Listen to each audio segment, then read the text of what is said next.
बेहतरीन drama show गुड्डी के साथ एपिसोड में आप देखेंगे जी किस तरीके से अब औरंगजेब को छक्के उड़ चुके हैं उसके, यानी कि पूरे तरीके से वो पागल हो चुका है और कहता है कि कुछ भी हो जाए गुड्डी को ज़रूर मिलना चाहिए, क्योंकि अगर गुड्डी ना मिली तो मेरा सत्यानाश होकर रह जाएगा।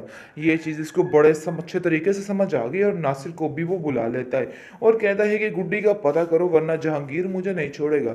मुझे तो समझ आ गई है कि जहांगीर मेरे पीछे हाथ मुंह धो के पड़ चुका है और जब तक इसको गुड्डी नहीं मिलेगी वो मेरी जान नहीं छोड़ेगा, क्योंकि अब उसको समझ आ चुकी है कि हमने कुछ खपेला किया है इस गुड्डी के साथ। जिस पर आप देखेंगे जी बहुत ज़्यादा परेशान हो चुका है औरंगजेब और नासिर के तरले मिन्नत कर रहे हैं। नासिर भी हैरान है, बेचारा क्या करे, ना इधर का रहा ना उधर का रहा, क्योंकि वो जानता है कि अगर उनको गुड्डी अब मिल भी गई तो गुड्डी को मार डालेंगे, लेकिन वो बेचारा नहीं जानता है कि गुड्डी के साथ उधर क्या हो रहा है। लेकिन दूसरी तरफ उसकी खाला रोती चीखती चिल्लाती और कहती है कि अरे भाई मेरी गुड्डी, मेरी बच्ची कहाँ चली गई, मैं अपनी बच्ची के बगैर नहीं रह सकती हूँ। काश मैं उससे नाराज़ ही ना होती, मैं उस दिन उससे नाराज़ क्यों हो गई थी, मैं उसी दिन ही मर जाती जिस दिन मैं उससे नाराज़ हुई थी। मैंने उन लोगों के आसरे पे कैसे उसको छोड़ दिया, कितनी बड़ी बेवकूफ़ी की। आगे से आप देखेंगे वो कहता है कि तुम फिक्र मत करो, सब ठीक हो जाएगा। उन लोगों ने जहाँ कहीं भी उसको रखा होगा ना, देख लेना वो खुद ही निकाल लेंगे, इसलिए परेशान होने की कोई भी ज़रूरत नहीं है। उसको काफ़ी तसल्ली दे रहा है, लेकिन आप देखेंगे जी नासिर नहीं जानता है कि गुड्डी बेचारी के साथ क्या मामला तय हो रहे हैं। उसके साथ बहुत ही कुछ बुरा होने वाला है, क्योंकि सैफी जो कि स्वीटी के पीछे पड़ा हुआ था, बस समझिए कि उसको तो ऐसे जैसे उसके लिए हर चीज़ ख्वाब ही होगी। अब देख लीजिएगा कि वो किस तरीके से स्वीटी को यानी बर्बाद करने की कोशिश करता, लेकिन फिर भी अब खुद ही झुलस कर रह जाएगा। लेकिन शाजिया जो है इतनी परेशान है और कहती है अरे भाई क्या बनने वाला है मेरा, मुझे तो कुछ समझ नहीं आ रही है, मेरा कुछ करो भाई, मैं क्या करूं, मुझे तो खुद कुछ समझ नहीं आ रही। लेकिन शाजिया कहती है कि देख लेना कुछ ना कुछ तो हल निकलेगा, गुड्डी वापस ज़रूर आएगी, मुझे पूरा पूरा यकीन है, क्योंकि गुड्डी हमारे अलावा कहीं और रह भी नहीं सकती है। क्योंकि वो तो प्लानिंग नहीं जानती थी गुड्डी कि उसके साथ हम क्या करने वाले हैं, फिर वो कैसे हमारे बगैर रह पाएगी। लेकिन ये नहीं पता जी सारे सारे सबूत गवाह हर चीज़ जो है गुड्डी ने देख ली है, अब वो एक पल के लिए भी इन लोगों के साथ नहीं रहने वाली है।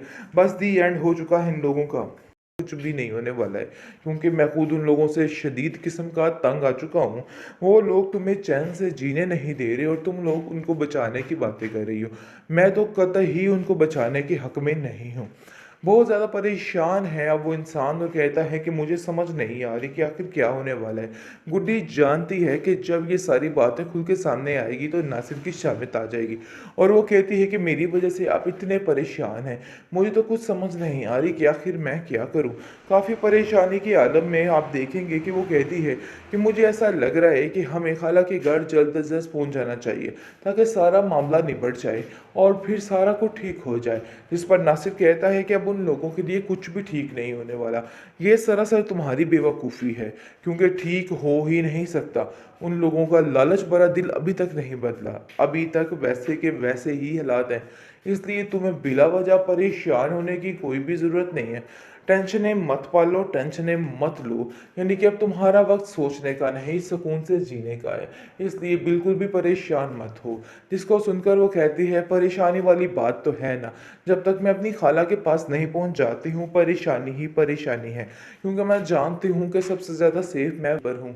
वैसे मामू जान आपका बहुत शुक्रिया, आपने मेरा यहाँ तक बहुत ज़्यादा साथ दिया है, इसके लिए मैं आपका ये एहसान सारी ज़िंदगी नहीं भूलूंगी। जिस पर वो कहता है कि नहीं ये मेरा फ़र्ज़ था, अगर तुम्हारी जगह और भी कोई मज़लूम होता तो मैं उसके साथ यही करता, क्योंकि तुम्हारा और कोई भी साथ देने वाला नहीं था, इसलिए मुझे ये सब कुछ करना ही था। बिला वजह की टेंशन मत लो, सब ठीक हो जाएगा। अब आया ऊंट पहाड़ के नीचे। अब असल मज़ा आएगा इस शाजिया को और औरंगज़ेब को, जो बहुत ज़्यादा इधर उधर हवाओं में उड़े थे कि बस सब कुछ उनके हाथ आ गए। लेकिन जी ये आपकी बहुत बड़ी गलतफहमी थी, ऐसा वैसा कुछ नहीं होना। आप जाइए और जेल की चक्कियाँ पीसिए, सारी ज़िंदगी जेल में दिखे खाइए, क्योंकि जहांगीर ने अब ऐसा काम किया है कि ये लोग दंग रह जाएंगे कि आखिर हुआ क्या है। क्योंकि बहुत ज़्यादा परेशानी के बाइस करके मामला काफ़ी ख़राब हो गए थे, लेकिन जहांगीर को समझ आ गई थी कि ये लोग गुड्डी के पक्के दुश्मन हैं। दुश्मनी तो जहांगीर ने भी निभानी चाहिए, लेकिन जी अब समझ आ चुकी है कि वाकई में गुड्डी को किसी न किसी मुश्किल में फंसाया जा रहा है।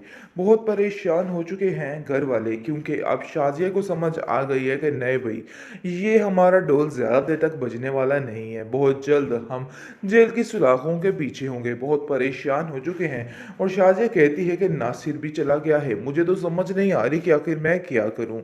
बस मुझे लग रहा है कि अब हमें जितनी जल्दी हो सके तुम्हारी खाला के घर जाना चाहिए, क्योंकि वो ही तुम्हारे लिए सबसे सेफ प्लेस है। जिसको सुनकर वो कहती है कि जी आप बिल्कुल ठीक कह रहे हैं। मैं जैसे ही आमिर बाबा के घर रही थी, यकीन मानिए मैं बहुत परेशान थी कि यही चचा से मेरी शिकायत ही ना कर दें, कोई ऐसी बात ना कर दें जिसकी वजह से मैं फंस जाऊं। काफ़ी परेशान थी बेचारी। लेकिन अब देखेंगे कि वो सैफी बाबा को बहुत शुक्रिया अदा करता है और कहता है कि आपने यहाँ तक साथ दिया मेरी गुड्डी का, बहुत शुक्रिया आपका। दूसरी तरफ गुड्डी काफ़ी परेशान, काफ़ी बेकरार है कि आखिर उसके साथ क्या बनने वाला है। बहुत परेशानी की हालत में उसको कुछ समझ ही नहीं आ रही है कि आखिर होना क्या है, क्योंकि वो जो कुछ सही करने की इन लोगों के साथ कोशिश करती है दोबारा से गलत हो गए।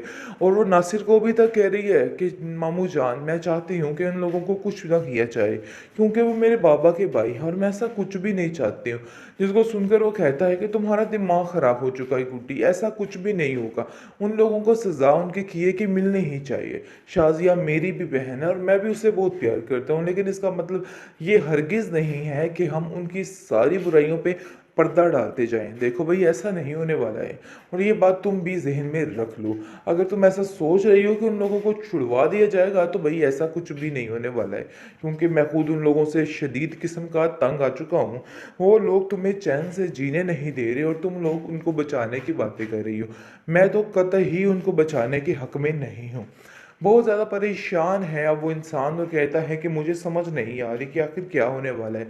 गुड्डी जानती है कि जब ये सारी बातें खुल के सामने आएगी तो नासिर की शामित आ जाएगी और वो कहती है कि मेरी वजह से आप इतने परेशान हैं, मुझे तो कुछ समझ नहीं आ रही कि आखिर मैं क्या करूं।